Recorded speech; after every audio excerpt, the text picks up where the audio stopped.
बिस्मिल्लाहिर्रहमानिर्रहीम। अस्सलाम वालेकुम नाज़रीन, मैं हूं डॉक्टर अली और आप देख रहे हैं मेरा फेसबुक और यूट्यूब चैनल।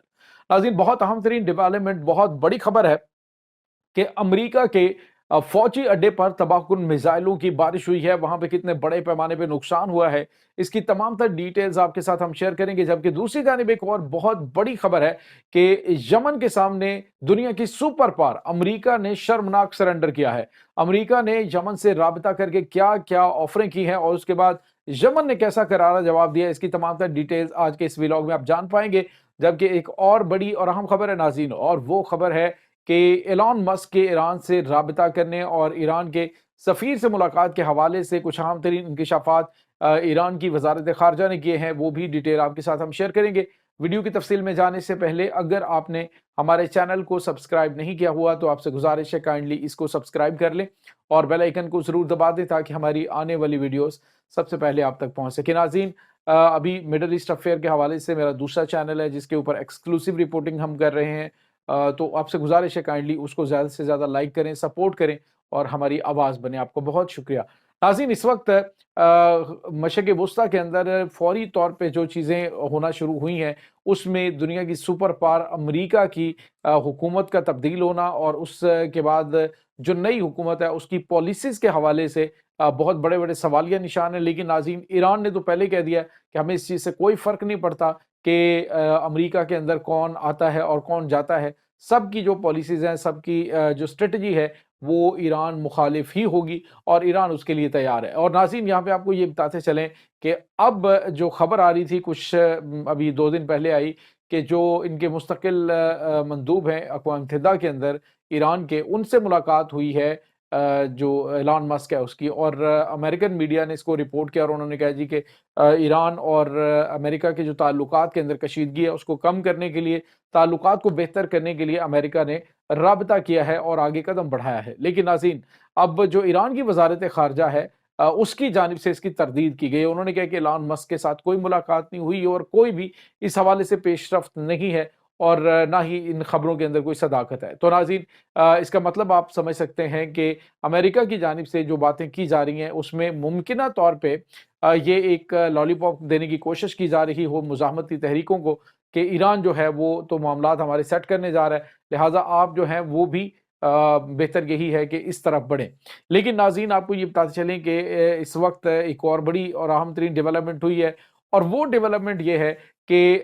जो बहरा अहमर के अंदर इस वक्त सबसे बड़ा किंग है यानी यमन, उसकी हम बात कर लें कि यमन ने हालिया दिनों के दौरान जिस तरह से अमेरिका के एयरक्राफ्ट कैरियर के ऊपर हमला किया, उनके डिस्ट्रॉयर्स को तबाह किया और उसके बाद उसकी वीडियो भी जारी कर दी। वो वीडियो सामने आई तो अमेरिका जो दुनिया की सुपर पावर है उसको अपनी बड़ी सुबकी महसूस हुई और उसने यही सोचा कि फिर यमन के साथ मामला तय कर लिए जाएं। इससे पहले भी नाज़रीन, यमन के साथ इन्होंने राब्ता किया था और अमेरिका ने उनको ऑफ़र की थी कि हम आपको एक तो बाकायदा तौर पे हुकूमत के तौर पे तस्लीम कर लेते हैं, हौसियों की जो गवर्नमेंट है, और दूसरा ये हम करेंगे कि जो वहाँ पे रीबिल्ड करने के लिए हम सऊदी अरब से कहते हैं कि वो वहाँ पे दोबारा से इनकी तामीर के लिए वहाँ पे अखराजात करे और वहाँ पे डेवलपमेंट शुरू कर दे। तीसरी ऑफ़र उन्होंने की कि जितनी-जितनी तनख्वाहें आप लोग कहते हैं अपने फ़ौजी अफ़सरान की, वो हम लगवा देते हैं। तो आप क्या करें कि बाबुल मंदब से गुज़रने वाले जहाज़ों के ऊपर हमला ना करें। लेकिन उन्होंने एक ही बात की और उन्होंने कहा कि गज़ा जंग को बंद करो तो ही हम जो है वो किसी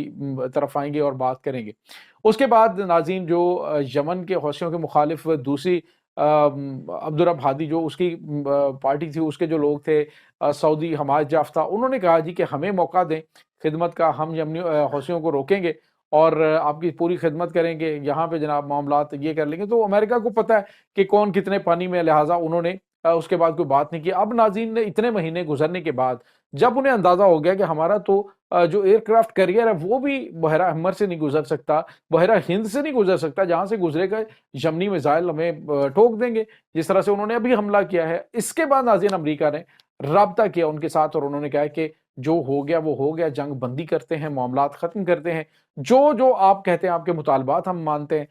सिर्फ आप जो है वो गज़ा जंग को बंद करने का मुतालबा ना करें। और उन्होंने कहा कि हमारा मुतालबा ही यही है। और एक बार फिर उन्होंने उनको रिजेक्ट किया, उन्होंने ऑफ़र को, और उन्होंने कहा कि हम किसी किस्म की कोई बातचीत तब तक नहीं करेंगे تب تک کوئی کسی قسم کا معاملہ نہیں حل ہو سکتا جب تک کہ فلسطین کا معاملہ حل نہیں ہوگا۔ تو یہ ناظرین ایک کرارا جواب ان کی جانب سے دیا گیا ہے کہ جو مرضی آفریں کرو، یہ لالچ نہیں، بلکہ ہم ایک مقدس کاز کے لیے کھڑے ہوئے ہیں، اور اس کے لیے تم ہمارے گھروں کے اوپر بمبارمنٹ کرتے ہو تو تم زیادہ سے زیادہ کیا کر سکتے ہو؟ ایٹم بم مار سکتے ہو نا، تو آؤ ایٹم بم مار دو، ہمیں اس چیز کی بھی کوئی پرواہ نہیں ہے، ہم ہر چیز کے لیے تیار ہو۔ ناظرین، ہر جمعۃ المبارک کو اتنا بڑا اجتماع پوری دنیا میں کہیں پہ نہیں ہوتا جتنا یمن کے اندر ہوتا ہے، اور ان کا عزم و حوصلہ اور ان کا جو جذبہ ہے اس کو آپ دیکھیے کہ وہ کہتے ہیں جی ہم ہر چیز لٹا دیں گے، مظلوموں کی حمایت نہیں چھوڑیں گے۔ یہ ناظرین اس وقت معاملات چل رہے ہیں۔ اس کے بعد ناظرین ایک اور بڑی جو سب سے بڑی ابھی خبر ہم آپ کے ساتھ ڈسکس کر رہے ہیں وہ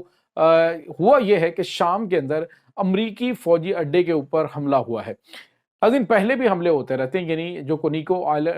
فیلڈ ہے، العمر آئل اینڈ گیس فیلڈ جو ہے دیر الزور کے علاقے کے اندر، وہاں پہ امریکہ کا ایک بڑا فوجی اڈا ہے، اور اس فوجی اڈے کے اوپر متعدد بار حملے ہوئے ہیں اور اس میں کافی زیادہ نقصان بھی ہوا ہے۔ اب ناظرین وہاں پہ انہوں نے ریسنٹلی اٹرلی گنز جو ہیں وہ انہوں نے انسٹال کی تھی، اور جو میزائلز ہیں انہوں نے جا کر جو امریکی فوجی اڈے کو ہٹ کیا ناظرین، اس میں جو اٹرلی ویپنز تھے ان کے، وہ گنز جو ہیں وہ تباہ ہو گئی ہیں، اور بڑی تعداد میں امریکی فوجیوں کے ہلاک اور زخمی ہونے کی اطلاعات آ رہی ہیں۔ وہاں پر ایمبولینسز جو ایئر ایمبولینسز ہیں ان کی موومنٹ بڑی تعداد میں نوٹ کی گئی ہے، مقامی ذرائع کے حوالے سے یہ بتایا گیا ہے۔ تو ناظرین امریکہ کے فوجی اڈوں کے اوپر کیا جانے والا یہ بڑا غیر معمولی حملہ تھا، اور درجن بھر سے زیادہ میزائلوں نے اس کو ہٹ کیا ہے۔ ناظرین اس وقت جو صورتحال ہے وہ اس جو امریکہ ہے اس کے خلاف ہوتی جا رہی ہے۔ امریکہ کو اندازہ ہو چکا ہے کہ جو اسلامی مزاحمت ہے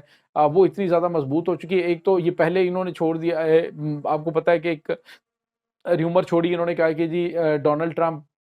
کیا کرنے جا رہے ہیں، وہ شام سے اپنی فوجیں، عراق سے اپنی فوج کو واپس بلانے جا رہے ہیں، مڈل ایسٹ میں وہ معاملات کو زیادہ بڑھانا نہیں چاہتے، یعنی اس ٹائپ کی چیزیں جو ہیں انہوں نے پہلے کرنا شروع کر دی ہیں، جس سے اندازہ یہ ہوتا ہے کہ امریکہ چاہتا یہ ہے کہ کسی طریقے سے وہ مشرق وسطیٰ کے اندر اپنا وجود بھی برقرار رکھے، کسی طریقے سے وہ اپنے فوجی اڈوں کو بھی بچا سکے، اور دوسرا جو ہے وہ باقی جو دیگر مسائل ہیں ان کو بھی کسی طریقے سے حل کرے تاکہ امریکہ مشرق وسطیٰ میں موجود رہ سکے۔ ادروائز ناظرین ان سب نے دیکھ لیا ہے کہ یمن جو ہے وہ سمندر کی جنگ میں کسی کو خاطر میں نہیں لاتا، ان کے پاس ایسے ایسے تباہ کن ہتھیار آ چکے، اور اب جب روس ان کے ساتھ مل گیا ہے، ایران تو آلریڈی تھا ہی، لیکن چائنا ہے، روس ہے، یہ وہ ممالک ہیں جن کو یمن جیسے ممالک کی ضرورت ہے، اور اب وہ یمن کے اوپر اپنی ہر قسم کی جو دفاعی دولت ہے وہ نچھاور کریں گے، اور اس کے بعد یمن کو ہر قسم کا ہتھیار جو ہے اس سے اکوپ کریں گے۔ تو یہ امریکہ کے لیے بڑا خطرہ ہے۔ اب امریکہ چاہتا ہے کہ وہ حوثیوں کے ساتھ کوئی بات چیت کرے، معاملات کو طے کرے، تاکہ آنے والے دنوں کے اندر جو خطرات ہیں وہ اس کے لیے کم سے کم ہوں۔ لیکن ناظرین آئی ڈونٹ تھنک سو کہ حوثی اس چیز سے کسی بھی چیز پہ مانیں گے، صرف اور صرف فلسطین کی آزادی کے حوالے سے وہ بات کر رہے ہیں، آزاد خود مختار ملک کے حوالے سے بات کر رہے ہیں، اور انہوں نے کہا کہ اس سے کم پہ ہم کوئی کمپرومائز نہیں کریں گے۔ یہ ناظرین اس وقت تازہ ترین اپڈیٹ ہے۔ امریکہ مکمل طور پہ جو ہے وہ خوفزدہ ہو چکا ہے، مڈل ایسٹ میں اسے اپنا وجود خطرے میں لگ رہا ہے۔ روس، ایران اور جو اسلامی مزاحمت ہے وہ حقیقی طاقتیں ہیں جو انہیں اس ایک سال سے زیادہ عرصے میں ہر محاذ کے اوپر شکست فاش سے دوچار کر چکے ہیں۔ تو یہ چیز جو ہے وہ کافی زیادہ ان کے لیے چیلنج بنی ہوئی۔ ناظرین اس تمام صورتحال کے بارے میں آپ کا کیا کہنا ہے؟ کمنٹ سیکشن میں اپنے خیالات کا اظہار ضرور کیجیے گا۔ انشاءاللہ بہت جلد ملتے ہیں ایک نئی ویڈیو میں، تب تک کے لیے اپنا بہت سارا خیال رکھیے گا۔ اللہ حافظ۔